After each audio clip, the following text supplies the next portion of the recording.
இன்றைக்கி நம்ம பச்சை புளி ரசம் எப்படி வைக்கிறதுன்னு பார்க்கலாம் வாங்க. மற்ற குழம்பை விட இந்த குழம்பு வந்து டைம் எடுக்காது. இந்த வீடியோ சேவ் பண்ணி வச்சுக்கோங்க. லெமன் சைஸுக்கு புளி எடுத்துக்கிடலாம். ஒரு டம்ளர் சுடு தண்ணியில் ஊற வச்சுக்கலாம். 5 நிமிஷம் இந்த புளி ஊற போட்டுக்கிடலாம். 6 காஞ்ச மிளகாய் எடுத்து வறுத்துக்கிடுவோம். 5 நிமிஷம் ஆயிடுச்சு. புளி நல்லா ஊறிடுச்சு. புளி கூட ஒரு வெங்காயம் கட் பண்ணது போட்டுக்கலாம்.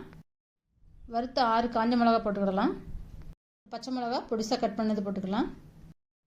ஒரு கொத்து கருவேப்பிலை பொடிசாக கட் பண்ணது. தேவையான அளவு கல் உப்பு. 1/2 டம்ளர் தண்ணி ஊற்றிக்கிடலாம். நம்ம புளி கூட சேர்த்துக்கிட்டதை கையால் நல்லா பிசைஞ்சு விட்டுக்கிடலாம். இந்த பச்சை புளி ரசத்துக்கு கையால் பிசைஞ்சால் மட்டும்தான் டேஸ்ட்டு தனியாக தெரியும். போட்டிருக்கிற காஞ்ச மிளகா வெங்காயம் எல்லாம் நல்லா பிசைஞ்சு விட்டு அந்த காஞ்ச மிளகாலாம் நொறுங்கணும். நல்லா பிசைஞ்சு விட்டதுக்கு பிறகு உப்பு பத்தலைன்னா போட்டுக்கோங்க. பச்சை புளி ரசம் ரெடியான பிறகு 2 ஸ்பூன் நல்லெண்ணெய் ஊற்றிக்கிட்டால் இன்னும் டேஸ்ட்டாக இருக்கும்.